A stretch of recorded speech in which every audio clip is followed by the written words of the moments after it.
نحمده ونستعينه ونستغفره ونعوذ بالله من شرور أنفسنا ومن سيئات أعمالنا من يهد الله فلا مضل له ومن يضلله فلا هادي له ونشهد أن لا إله إلا الله وحده لا شريك له ونشهد أن سيدنا وحبيبنا ومولانا محمدا عبده ورسوله الذي أرسله بالحق بشيرا ونذيرا وداعيا إلى الله بإذنه وسراجا منيرا فقد قال الله تعالى في كلامه المجيد وفرقانه الحميد أعوذ بالله من الشيطان الرجيم بسم الله الرحمن الرحيم إن الله وملائكته يصلون على النبي يا أيها الذين آمنوا صلوا عليه وسلموا تسليما اللهم صل على سيدنا مولانا محمد وعلى آل سيدنا مولانا محمد জোরে সরে মুহাব্বতের সাথে সবাই পড়েন আল্লাহুম্মা সাল্লি আলা সাইয়্যিদিনা মাওলানা মুহাম্মদ ওয়া আলা আলি সাইয়্যিদিনা মাওলানা মুহাম্মদ বালাগাল উলা بكماله كشف الدجى بجماله حسنت جميع خصاله صلوا عليه وآله مشرق حب محمد مطلع ديوان ما مطلع خورشید سقاش سینه سوزان ما بلغ العلا بكماله كشف الدجى بجماله حسنت جميع خصاله صلوا عليه سورة يوسف بداری حکمت لقمان امام قاری قرآن باری اے دل شادمان ما بلغ العلا بکماله کشف الدجى بجماله حسنت جميع خصاله صلوا عليه وآله اللهم آمين ربنا ظلمنا أنفسنا وإن لم تغفر لنا وترحمنا لنكونن من الخاسرين أي الله تعالى হাজার হাজার মুসলমান নরনারী কোরআনে কারীমের তাফসীরের মাহফিলে চট্টগ্রাম প্যারেড ময়দানে 5 দিন ব্যাপী কোরআনুল কারীমের তাফসীরের আজকের এই দ্বিতীয় দিবসে তোমার দরবারে কয়েকবার দরুদ ও সালাম পড়ে আমরা হাত তুলেছি মেহেরবানি করে দরুদ ও সালাম টুকুন সোনার মদিনায় নবী পাকের রওজা মোবারকে পৌঁছে দাও।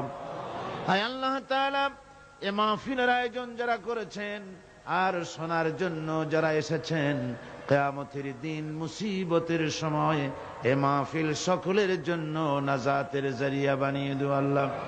ইয়া রব করম তু अगर करे वो बात दे जुबां को जो दिल पर असर करे ربنا تقبل منا إنك أنت السميع العليم وتب علينا إنك أنت التواب الرحيم সুবহান রাব্বিকা রাব্বিল ইজ্জাতি আম্মা ইয়াসিফুন ওয়া সালামুন আলাল মুরসালিন আলহামদুলিল্লাহি রাব্বিল আলামিন। মোহতারাম সদরে জলসা, হাজারাত উলামায়ে কিরাম, সম্মানিত সুধীমণ্ডলী, উপস্থিত আমার দেশি বিদেশি ইসলাম প্রিয় মুসলিম ভাই ও বোনেরা, আসসালামু আলাইকুম ওয়া রাহমাতুল্লাহি ওয়া বারাকাতুহু। বিসমিল্লাহির রহমানির রহিম। وَإِذْ قَالَ عِيسَى ابْنُ مَرْيَمَ يَا بَنِي إِسْرَائِيلَ إِنِّي رَسُولُ اللَّهِ إِلَيْكُمْ مُصَدِّقًا لِمَا بَيْنَ يَدَيَّ مِنَ التوراة ومبشرا برسول يأتي من بعد اسمه أحمد فلما جاءهم بالبينات قالوا هذا سحر مبين صدق الله العظيم। আল্লাহ পাক বলছেন, স্মরণ করো সেই সময়ের কথা যখন ঈসা আলাইহিস সালাম, মরিয়ম পুত্র ঈসা, তিনি বলেছিলেন, হে বনি ইসরাইল,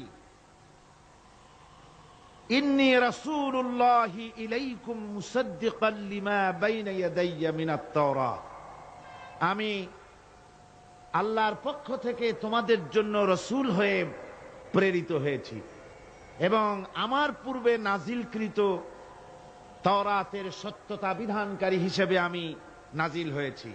ওয়া মুবাশশিরাম বিরাসূলিন ইয়াতি মিন বা'দি ইসমুহু আহমদ, আর আমি সুসংবাদদাতা সেই রাসূলের যিনি আমার পরে আসবেন, যার নাম হবে আহমদ।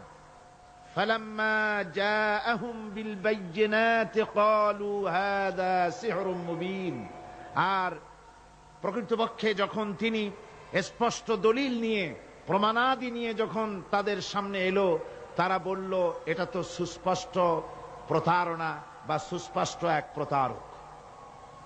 এ হচ্ছে আয়াতে কারিমার শাব্দিক তর্জমা। অর্থাৎ ঈসা আলাইহিস সালাম একথা বলতে চাইলেন। আল্লাহ পাক বলছেন, মরিয়ম পুত্র ঈসা বলেছেন যে আমি কোন নতুন রসুল নই। ইন্নী রাসূলুল্লাহি ইলাইকুম, আমি তোমাদের কাছে রসুল হিসেবে প্রেরিত হয়েছি। এ কথার দ্বারা তিনি বুঝাতে চান যে আমি কোন নতুন অথবা কোন অভিনব নবী নহি। এ নবুয়তের সিলসিলা আগের থেকে চালু হয়েছে, তার এক ধারাক্রম, তার এই ক্রমধারায় আমিও একজন নবী হিসেবে পৃথিবীতে এসেছি। আর আমি তাওরাতের প্রত্যাখ্যানকারী নই, আমি তাওরাতের সত্যতা ঘোষণাকারী হিসেবে এই পৃথিবীতে এসেছি। পয়গম্বরদের নিয়ম হচ্ছে, চিরকাল তারা আগের পয়গম্বরের দাওয়াতের স্বীকৃতি দিয়েছেন, দাওয়াতকে তারা অস্বীকার করেন নাই। আগের পয়গম্বরের দাওয়াতকে তারা স্বীকৃতি দিয়েছেন, বলেছেন। আর দ্বিতীয় অর্থ হচ্ছে যে আমার সম্পর্কে যে আগামনী বাণী শোনানো হয়েছে,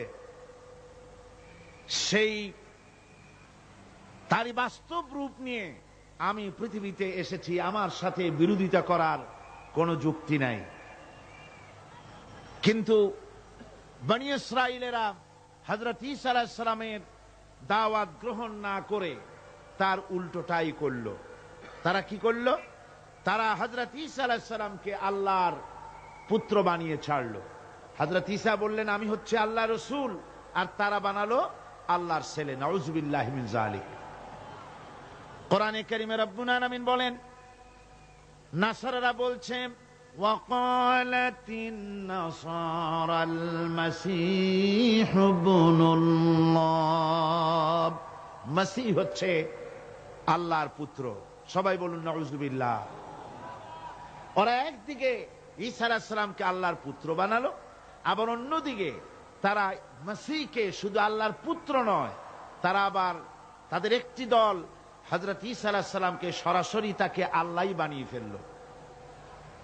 কোরআনে কারীমে রব্বুল আলামিন বলছেন, লাকাদ কাফারাল্লাযীনা ক্বালু ইন্নাল্লাহু হুয়াল মাসীহু ইবনু মারইয়াম وقال المسيح يا بني إسرائيل اعبدوا الله ربي وربكم। হযরত ঈসা আলাইহিস সালাম তিনি ঘোষণা করেছেন, মারিয়াম পুত্র হযরত ঈসা বলেছেন যে আল্লাহ পাক বলছেন যে কাফেররা এই তারাই কুফরি করেছে যারা ঈসা আলাইহিস সালামকে বলেছে আল্লাহ। অথচ ঈসা আলাইহিস সালাম বলেছেন উবুদুল্লাহ রাব্বি ওয়া রাব্বিকুম। হযরত ঈসা বলেছেন যে সেই আল্লাহর গোলামি করো, সেই আল্লাহর দাসত্ব করো যিনি তোমাদেরও রব এবং আমাদেরও রব, যিনি আমারও আল্লাহ এবং তোমাদেরও আল্লাহ, সেই আল্লাহ পাকের গোলামি জীবনের সকল ক্ষেত্রে করো। এ কথা বলে দিয়েছেন হযরত ঈসা আলাইহিস সালাম। এরপরে হযরত ঈসা এরপরে ঘোষণা করেছেন ওয়া মুবাশশিরাম বিরাসূলিন ইয়াতি মিন বা'দ ইসমুহু আহমদ, এবং আমি সুসংবাদ দাতা সেই রাসূলের যিনি আমার পরে আসবেন আর তার নাম হবে আহমদ। এই আয়াতটি কোরআনে কারীমের এটি একটি গুরুত্বপূর্ণ আয়াত, এবং এই আয়াত দিয়ে ইসলাম বিরোধীরা নানান ধরনের সন্দেহের সৃষ্টি করেছে এবং বিতর্কের সৃষ্টি করেছে পৃথিবীতে। এই আয়াতে কারিমে, কোরআনে কারিমের এই আয়াতে রাসূল পাক সাল্লাল্লাহু আলাইহি ওয়াসাল্লামকে আহমদ বলা হয়েছে, হুজুরের নাম আহমদ হিসেবে ঘোষণা করা হয়েছে। আহমদ বলা হয় সেই ব্যক্তিকে যিনি আল্লাহর সবচেয়ে বেশি প্রশংসাকারী। এ হলো এক অর্থ। দুই নম্বরের অর্থ হচ্ছে আহমদ হচ্ছেন তিনি যিনি বান্দাদের মধ্যে সবচেয়ে বেশি প্রশংসার যোগ্য। বুখারী, মুসলিম, আবু দাউদ, তিরমিজি, নাসাই, ইবনে মাজাহ এ সমস্ত সকল সেই হাদিসের গ্রন্থগুলিতে এসেছে যে হুজুর সাল্লাল্লাহু আলাইহি ওয়াসাল্লামের আরেক নাম ছিল আহমদ। ইতিহাসে কোথাও এটা পাওয়া যায় না যে হুজুর সাল্লাল্লাহু আলাইহি ওয়াসাল্লামের পূর্বে কোন মানুষের নাম আহমদ ছিল। রাসূল পাক সাল্লাল্লাহু আলাইহি ওয়াসাল্লামের পরে অনেকে তার ছেলেপেলের নাম, এই পৃথিবীতে অসংখ্য মানুষ তার ছেলেদের নাম আহমদ রেখেছে। আহমদ হোসেন, আহমদুর রহমান, গোলাম আহমদ, এই সমস্ত নাম রেখেছে। প্রসঙ্গক্রমে এখানে একথা বলা জরুরি বোধ করছি যে এই ইয়াতি মিন বা'দ ইসমুহু আহমদ, এই আয়াতের সুযোগ নিয়ে গোলাম আহমদ কাদিয়ানী নিজেকে নবুয়তের দাবিদার হিসাবে ঘোষণা করেছে। অথচ মুহাম্মদ সাল্লাল্লাহু আলাইহি ওয়াসাল্লামের পরে পৃথিবীতে আর কোন নবী আসবে না। আল্লাহ পাক কোরআনে কারীমে পরিষ্কার বলেছেন, মা কানা মুহাম্মাদুন আবা আহাদিম মির রিজালিকুম ওয়ালাকিন রাসূলুল্লাহি ওয়া খাতামান নাবিয়্যিন। মুহাম্মদ সাল্লাল্লাহু আলাইহি ওয়াসাল্লাম তোমাদের কোন পুরুষদের পিতা নন, আর তিনি হচ্ছেন আল্লাহ পাকের রাসূল, আর নবুয়তের নবীগণের ধারাবাহিকতা সমাপনকারী হচ্ছেন তিনি।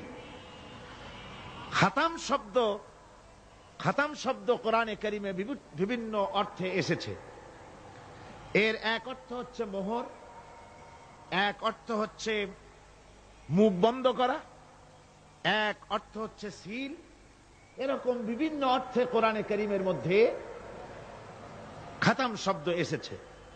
যেমন এক জায়গায় এসেছে ওয়ায়ুসকাউনা মির রাহিকিম মাখতুম, অর্থাৎ জান্নাতি লোকদেরকে উত্তম ভাবে মুখবন্ধ শরাব পান করতে দেওয়া হবে। যার মুখ বন্ধ থাকবে। খিতামুহু মিস্ক, তা থাকবে মিস্ক দিয়ে, মিস্কের সিল লাগানো থাকবে। এখানে সিল এবং মোহর হিসেবে খিতাম শব্দকে ব্যবহার করা হয়েছে। আবার সূরা ইয়াসিনের ভিতরে এই খিতাম শব্দ ব্যবহার করা হয়েছে মুখ বন্ধ করে দেওয়া হিসেবে। اليوم نختم على أفواههم وتكلمنا أيديهم وتشهد أرجلهم بما كانوا يكسبون। কিয়ামতের দিন আল্লাহ রাব্বুল আলামিন মুখ বন্ধ করে দেবেন কাফেরদের, বেঈমানদের মুখের উপরে মোহর লাগিয়ে দেবেন, সে আর কথা বলতে পারবে না। এখানে খাতাম মুখ বন্ধ করা হিসেবে এ শব্দ এখানে এসেছে। অন্য আয়াতে এসেছে খাতামাল্লাহু আলা কুলুবিহিম, আল্লাহ তাদের অন্তঃকরণের ভিতরে মোহর লাগিয়ে দিয়েছেন, এখানে মোহর হিসেবে এসেছে। আর মা কানা মুহাম্মাদুন আবা আহাদিম মির রিজালিকুম ওয়ালাকিন রাসূলুল্লাহি ওয়া খাতামান নাবিয়্যিন, এখানে খাতাম শব্দ এসেছে সমাপনকারী হিসাবে, অর্থাৎ নবুয়তের যে ক্রমধারা চলে আসছিল হযরত আদম আলাইহিস সালাম থেকে, সেই নবুয়তের ক্রমধারা মুহাম্মদ সাল্লাল্লাহু আলাইহি ওয়াসাল্লামকে দিয়ে সমাপন করা হয়েছে। হুজুরের পরে এই পৃথিবীতে আর কোন নবী আসবেন না, পরিষ্কার কথা। হুজুর সাল্লাল্লাহু আলাইহি ওয়াসাল্লাম বলেছেন, তিনি বলেছেন যে একটা বিল্ডিং, সেই ইমারতের একটা জায়গায় একটা ইট নাই। এই অবস্থায় লোকেরা বিল্ডিং এর সৌন্দর্য বর্ণনা করতেছে, তারপরে বলতে গিয়ে বলছে এইখানে যদি ইটটা পরিপূর্ণ হতো তাহলে এই বিল্ডিং এর সৌন্দর্য বাড়তো। হুজুর সাল্লাল্লাহু আলাইহি ওয়াসাল্লাম বলছেন নবুয়তের ইমারতের সেই ইটখানা, শেষ ইটখানা আমি, যে আমাকে দিয়ে নবুয়তের ইমারতকে আল্লাহ পাক পরিপূর্ণ করে দিয়েছেন। সুতরাং আমার পরে আর কোন নবী আসবে না। কাজী গোলাম মোহাম্মদ সহ দুনিয়াতে যত লোক রাসূলের পরে নবুয়তের দাবি করেছে সবগুলি মিথ্যা, সবগুলি কি? সবগুলি কাযযাব, মিথ্যেবাদী। এই পৃথিবীতে নবী আসার কারণ তিনটা হতে পারে। নবী আসার জন্য যত কারণ আমরা লক্ষ্য করেছি তার মধ্যে তিনটি কারণ প্রধান। প্রথম কারণ হচ্ছে, এক, প্রথম নবীর শিক্ষা বিলুপ্ত হয়ে গেছে, নতুন করে সেই শিক্ষা পেশ করার প্রয়োজন, তাই নতুন একজন নবীর দরকার। আপনারা বলেন রাসূল পাক সাল্লাল্লাহু আলাইহি ওয়াসাল্লামের কোন হেদায়েত, তার কোন শিক্ষা বিলুপ্ত হয়েছে? তার একটি বাণীও কি পৃথিবী থেকে মুছে গিয়েছে? একটি বাণীও মুছে যায়নি, একটা কথাও দুনিয়া থেকে মুছে যায়নি। সুতরাং নতুন নবীর কোনো প্রয়োজন নাই। দুই নম্বরে, প্রথম নবীর শিক্ষা বিশেষ এক জাতির জন্য ছিল, অন্যান্য জাতির জন্য তার শিক্ষা নাই। এই জন্য অন্যান্য জাতির উদ্দেশ্যে নতুন একজন পয়গম্বরের প্রয়োজন। আপনারা বলুন রাসূল পাক সাল্লাল্লাহু আলাইহি ওয়াসাল্লামের শিক্ষা শুধু মুসলমানের জন্য না তাম পৃথিবীর মানুষের জন্য? সুতরাং দ্বিতীয় কারণও প্রয়োজন হলো না পৃথিবীতে নবী আসা। তৃতীয় কারণ হচ্ছে, নবীর শিক্ষা এই পৃথিবী থেকে রাসূল পাক সাল্লাল্লাহু আলাইহি ওয়াসাল্লামের শিক্ষা পরিপূর্ণভাবে তিনি দুনিয়ার মানুষের সামনে দিয়েছেন। তার শিক্ষা অপূর্ণ নয়, শিক্ষাও পূর্ণাঙ্গ। কাজী পূর্ণাঙ্গ এই শিক্ষাকে আবার ঝালাই করার জন্য নতুন কোন নবী এই পৃথিবীতে আগমনের কোনো প্রয়োজন নাই। রাসূল পাক সাল্লাল্লাহু আলাইহি ওয়াসাল্লাম কোন বিশেষ জাতির জন্য নবী হয়ে আসেননি, অন্যান্য নবীরা ছিলেন বিশেষ জাতির জন্য। প্রত্যেক নবী তার গোত্রের জন্য এসেছেন। কোরআনে কারিমে বলা হয়েছে নূহ আলাইহিস সালামকে, ওয়ালাকাদ আরসালনা নূহান ইলা কওমি, আমি নূহ আলাইহিস সালামকে তার কওমের জন্য পাঠিয়েছি। শুআয়ব আলাইহিস সালামকে মাদিয়ানবাসীদের জন্য পাঠিয়েছি। কিন্তু হুজুর সম্পর্কে কথা বলা হয়নি যে আমি মুহাম্মদ সাল্লাল্লাহু আলাইহি ওয়াসাল্লামকে এই পৃথিবীতে কুরাইশদের জন্য পাঠিয়েছি, এমন কথা বলা হয়েছে? বলা হয়নি। আল্লাহ রাব্বুল আলামিন মুহাম্মদ সাল্লাল্লাহু আলাইহি ওয়াসাল্লাম সম্পর্কে বলেছেন, ওয়ামা আরসালনাকা ইল্লা কাফাতান লিন-নাসি বাশীরাও ওয়া নাযীরা। আমি আপনাকে, আল্লাহ বলছেন, আমি ও নবী আপনাকে तमाम পৃথিবীর মানুষের জন্য সুসংবাদ প্রদানকারী এবং ভীতি প্রদর্শনকারী হিসেবে পাঠিয়েছি। শুধুমাত্র এই পৃথিবীর কোন একটি জাতির জন্য আপনাকে পাঠানো হয় নাই। আল্লাহ পাক নবীকে বলেছেন, আপনি বলুন, কুল ইয়া আইয়ুহান নাসু ইন্নী রাসূলুল্লাহি ইলাইকুম জামিআ। হে নবী, আপনি বলুন, ও মানব সকল, আমি আল্লাহর পক্ষ থেকে তোমাদের সকলের জন্য রাসূল হয়ে এসেছি। সুবহানাল্লাহ বলেন। এই অর্থে দুনিয়ার অন্যান্য পয়গম্বররা হলেন এলাকা ভিত্তিক নবী, ভাষা ভিত্তিক নবী, আর মুহাম্মদ সাল্লাল্লাহু আলাইহি ওয়াসাল্লাম হচ্ছেন বিশ্ব নবী। জোরে বলেন, রাসূল কি নবী? আরো জোরে বলুন, কি নবী? আর সেই জন্যই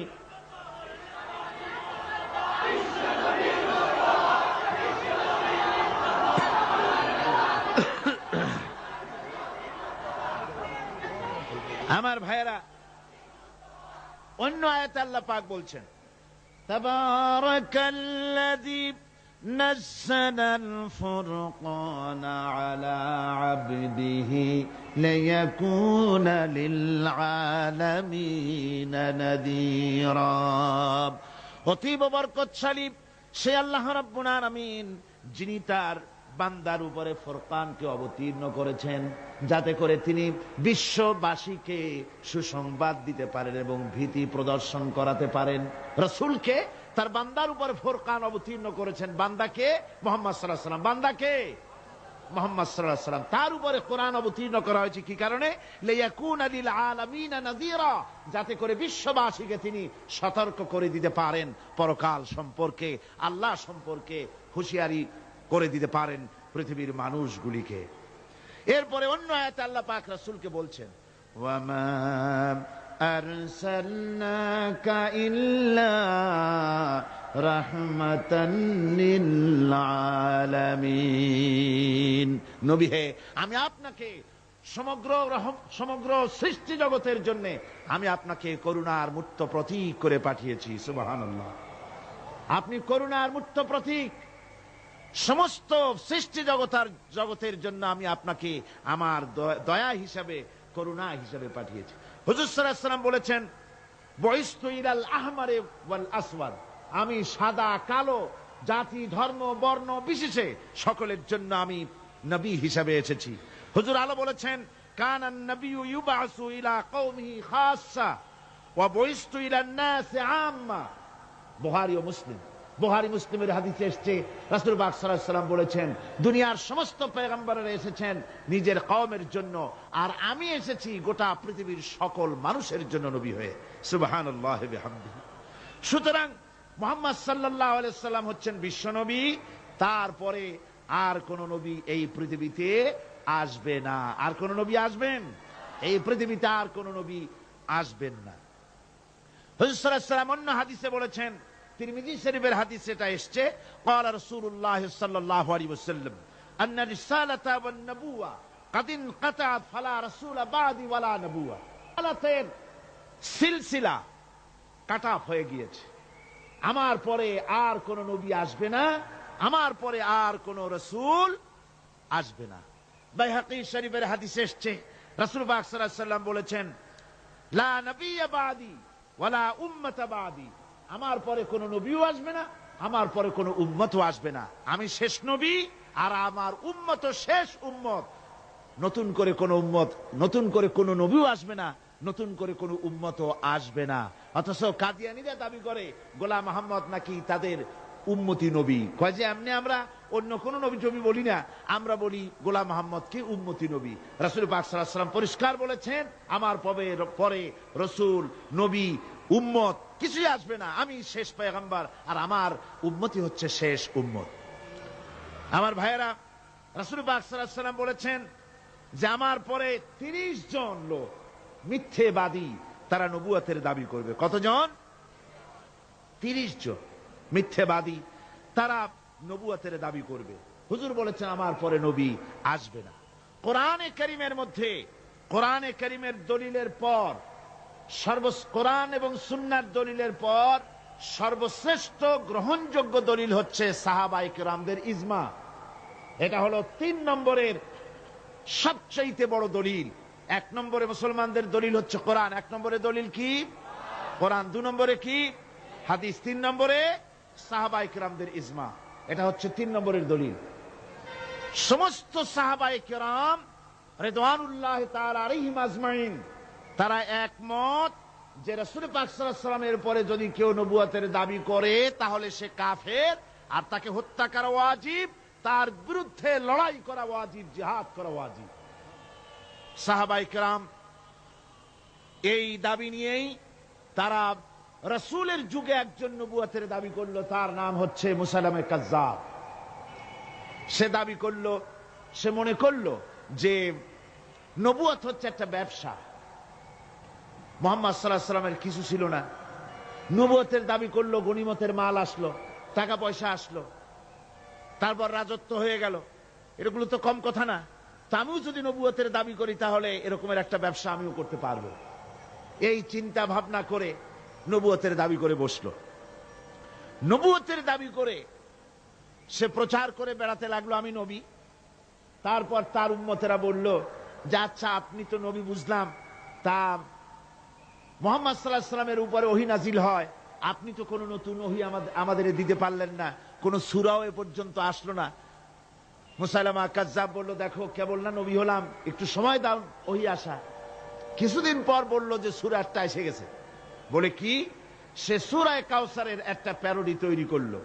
বলল আমার উপরে একটা নতুন সূরা আসছে, সূরাটি হচ্ছে ইন্না আতাইনাকাল আকাক ফাসাল্লি লিরাব্বিকা ওয়াজাক ইন্না শানিয়াকা হুয়াল আবলাক। এর অর্থ হচ্ছে আমি তোমাকে আকাক পক্ষী দান করেছি। আর আকাক পক্ষী বলা হয় হুতুম পেঁচাকে।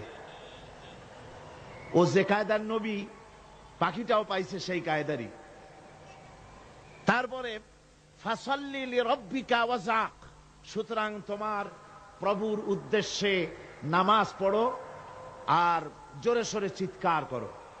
মনে রেখো তোমার দুশমন হবে শ্বেত এবং কৃষ্ণ বর্ণের। এর না আছে কোনো গোড়া, না আছে এর মাথা, না আছে এর কোনো অর্থ, না আছে কিছু। এই জাতীয় সূরা দেখিয়া উম্মতেরা বলল কি যে আশ্চর্য কথা, মুহাম্মদ সাল্লাল্লাহু আলাইহি ওয়াসাল্লামের উপরে যে সূরা নাজিল হয়েছে তা পড়তে কত সুন্দর, কত ভাব গম্ভীর, আর এ কি একটা সূরা নাজিল হলো। তারা নিজেরা বলা কওয়া করলো। আর একবার ধরলো মুসাইলামাকে, তারা বলল মুহাম্মদ সাল্লাল্লাহু আলাইহি ওয়াসাল্লাম তাকে তার উম্মতেরা তাদের বাগানে নিয়ে যায়। নিলে পরে যে বাগান থেকে তিনি যান, গাছে খোরমা না থাকলে খোরমা হয়ে যায়। কোন পানি শূন্য কুয়ার কাছ থেকে গেলে তার বরকতে কুয়ায় পানি চলে আসে। তো আপনি এরকমের কিছু আমাদের দেখান। বললো আমাকেও তোমরা এভাবে নিয়ে যাও। তখন তাকে নিয়ে যাওয়া হলো। দেখলো উম্মতেরা যে এমনই পোড়া কপালে এক নবী তাদের ভাগে পড়ছে, যে বাগান দিয়ে যায়, গাছে খোরমা থাকলে খোরমা পড়ে যায়, নষ্ট হয়ে যায়। আর কোন পানিওয়ালা কুয়ার কাছ থেকে হাঁটলে সে কুয়া থেকে পানিও শেষ হয়ে যায়। এরপরে তার সাহস বাড়লো। মুসাইলামা কাজ্জাব রাসূল পাক সাল্লাল্লাহু আলাইহি ওয়াসাল্লামের কাছে এক চিঠি লিখলো।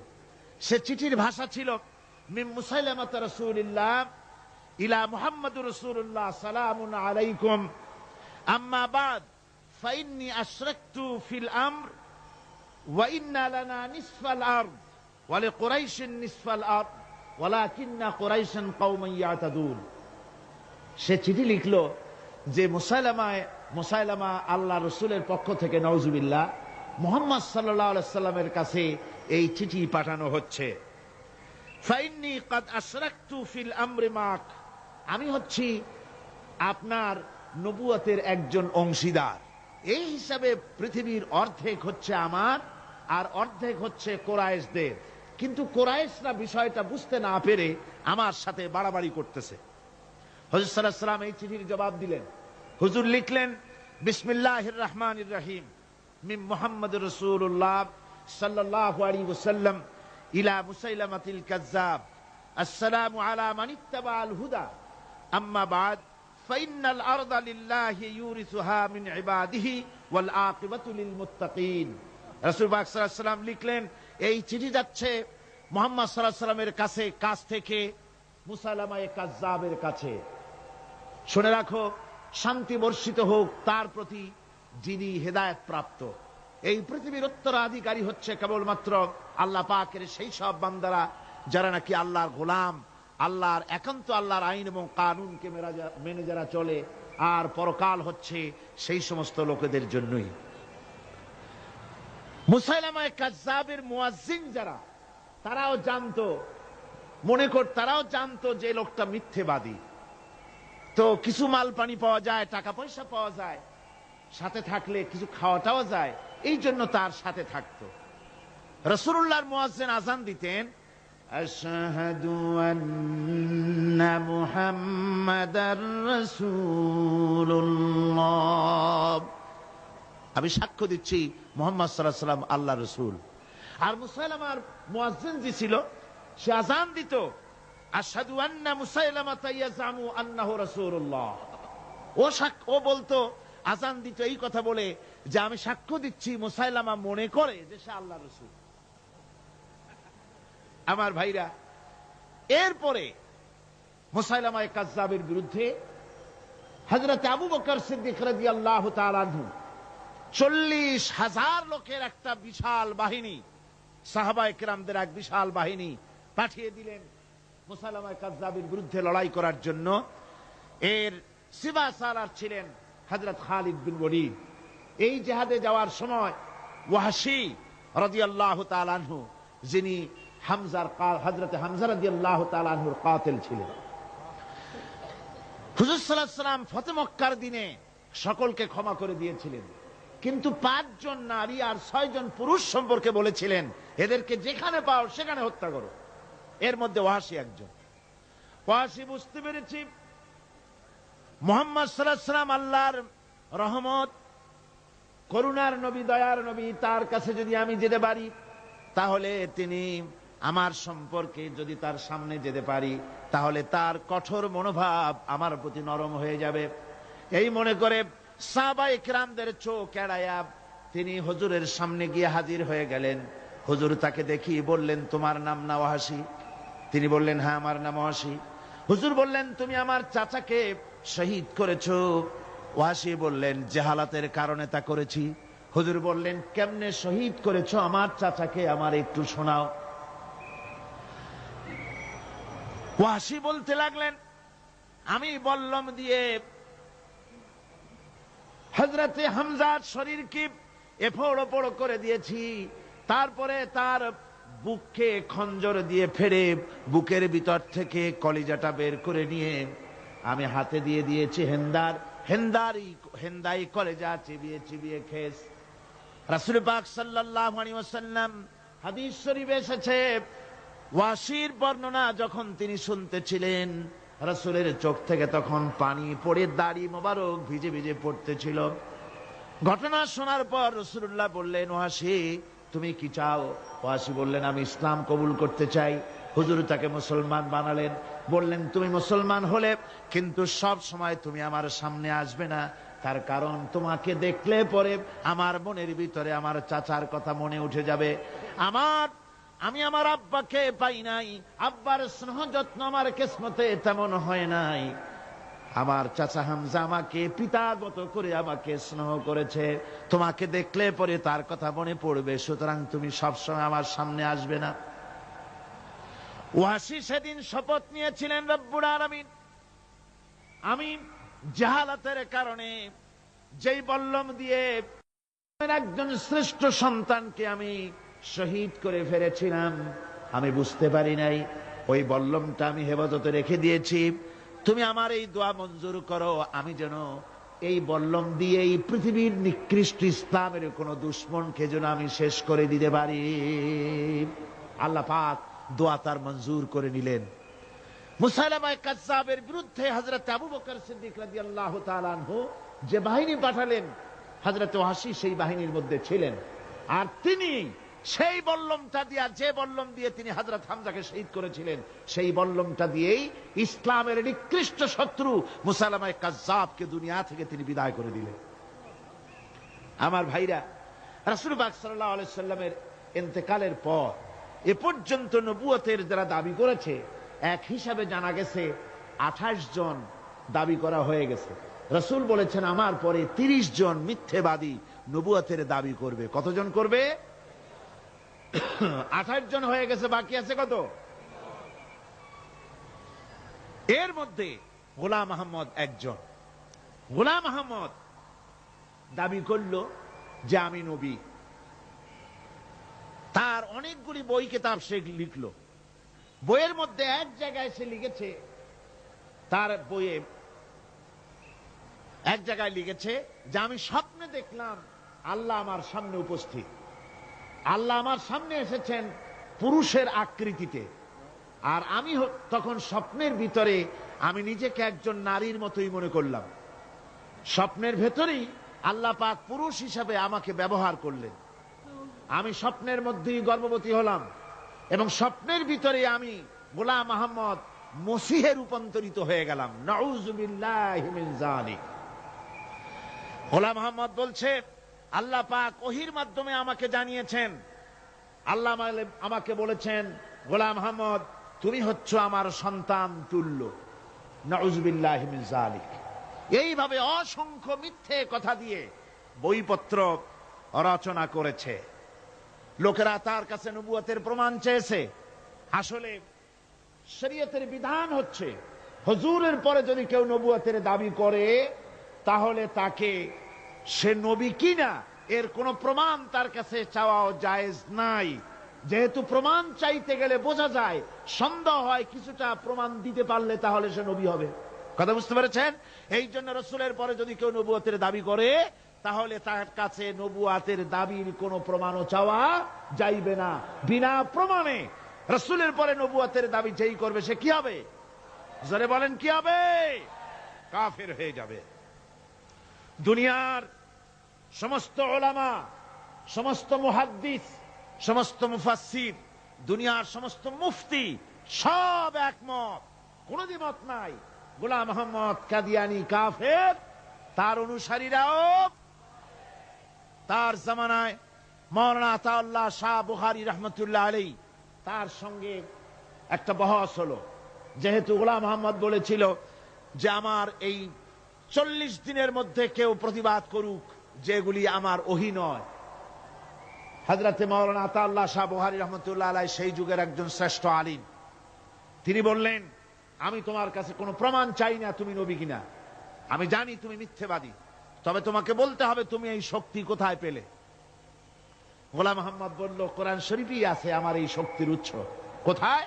বলল যে এই যে আয়াতটা আমি আপনাদের সামনে তেলাওয়াত করেছি, ঈসা আলাইহিস সালামের ওই কথাই গোলাম আহমদ বলল যে হযরত ঈসা আমার সম্পর্কে বলেছেন ইয়াতি মিন বাদ ইসমুহু আহমদ, আমার পরে একজন নবী আসবেন, রাসূল আসবেন, তার নাম হবে আহমদ, আমি সেই আহমদ।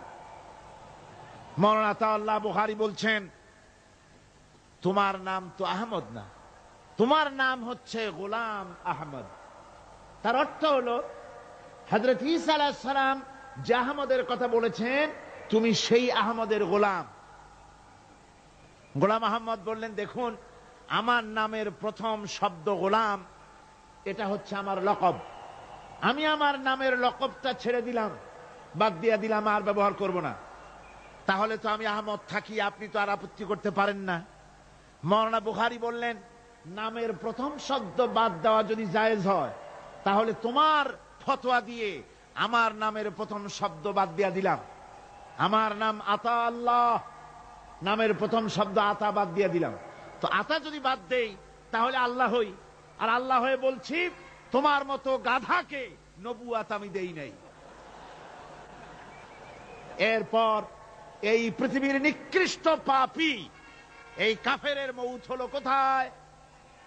জোরে বলেন এই কাফেরের মৌত হলো কোথায়?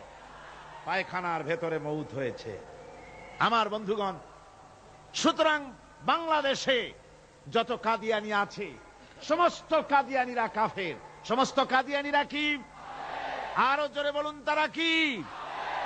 কাদিয়ানিরা মুসলমানদের গোরস্থানে তাদের মানুষ মারা গেলে মুসলমানদের গোরস্থানে তা দাফন করে না।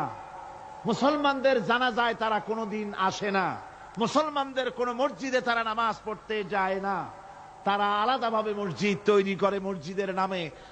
গোলাম আহমদ কাদিয়ানীর অনুসারীরা যে মসজিদ করে ওগুলি মসজিদ নয়, এগুলি মসজিদে জেরার। এগুলি কি? মসজিদে জেরার। এগুলি কখনোই মসজিদের সম্মান পেতে পারে না। তারা কোরআনে কারীমের ব্যাখ্যা নিজেরা করেছে, নিজেরা তৈরি করেছে, যার সাথে আহলে সুন্নাতুল জামাতের হাদিসের কোনো মিল নাই, নিজেরাই করেছে। সুতরাং এই কাদিয়ানীদেরকে সৌদি আরবিয়া সহ মধ্যপ্রাচ্যের 18টি দেশ এবং পাকিস্তান সরকারও নন মুসলিম মাইনরিটি হিসাবে ঘোষণা করেছে। বাংলাদেশ সরকারের কাছে কাদিয়ানীদেরকে অমুসলিম ঘোষণার জন্য দাবি জানানো হচ্ছে দীর্ঘদিন থেকে, কিন্তু যে সরকারি আসে কর্ণপাত করে না, কাদিয়ানীদের সাথে তাল মিলিয়ে চলতে চেষ্টা করে। আর এই তাল মিলিয়ে চলার অর্থই হলো মুনাফিকি। এই তাল মিলিয়ে চলার অর্থ কি? মুনাফিকি। বাংলাদেশের সব আলেম, সব উলামা ঐক্যবদ্ধভাবে দাবি করেছে কাদিয়ানীদেরকে অমুসলিম ঘোষণা করার জন্য, কিন্তু আজ পর্যন্ত তা করা হয়নি। আজকের মাহফিল থেকেও, এই বিশাল জনসমুদ্র, আমরা কোরআনে কারীমের তাফসীরের মাহফিল থেকে দাবি জানাই সরকারের কাছে কাদিয়ানীদেরকে অমুসলিম সংখ্যালঘু হিসাবে ঘোষণা করা হোক। এ প্রস্তাবে দাবি কি আপনাদেরও? হাত উঁচু করে দেখান। ربنا ظلمنا أنفسنا وإن لم تغفر لنا وترحمنا لنكونن من الخاسرين ربنا لا تزغ قلوبنا بعد إذ هديتنا وهب لنا من لدنك رحمة إنك أنت الوهاب। আয় আল্লাহ তাআলা, হাজার হাজার মুসলমান নরনারী ঠান্ডাকে উপেক্ষা করে তোমার দ্বীনের কথা শোনার জন্য, কোরআনে কারীমের কথা শোনার জন্য এই মাঠে এসে হাজির হয়েছে। আল্লাহ, তুমি দয়া করে মেহেরবানি করে আলোচনার সওয়াবটুকুন হুজুরে পুর নূর সাল্লাল্লাহু আলাইহি সাল্লামের রূহ মুবারকে পৌঁছে দাও।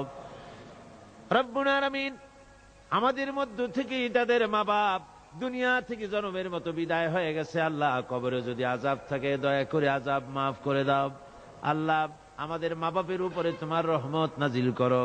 রব্বিরহামহুমা কামা রব্বায়ানি সগীরা, রব্বিরহামহুমা কামা রব্বায়ানি সগীরা। হে আল্লাহ রব্বুল আলামিন, এই মাহফিলে যত লোক আছি আমরা, কার কোন ব্যাধি আছে, রোগ আছে, আমরা তুমি ভালো করে জানো। আমাদের প্রত্যেকের ব্যাধিকে তুমি শিফায়ে আজলা দান করে দাও। اللهم حبب إلينا الإيمان وزينه في قلوبنا وكره إلينا الكفر والفسوق والعصيان واجعلنا من الراشدين ربنا تقبل منا إنك أنت السميع العليم وتب علينا إنك أنت التواب الرحيم سبحان ربك رب العزة عما يصفون وسلام على المرسلين الحمد لله رب العالمين واجعل آخر كلمتنا عند الموت لا إله إلا الله محمد رسول الله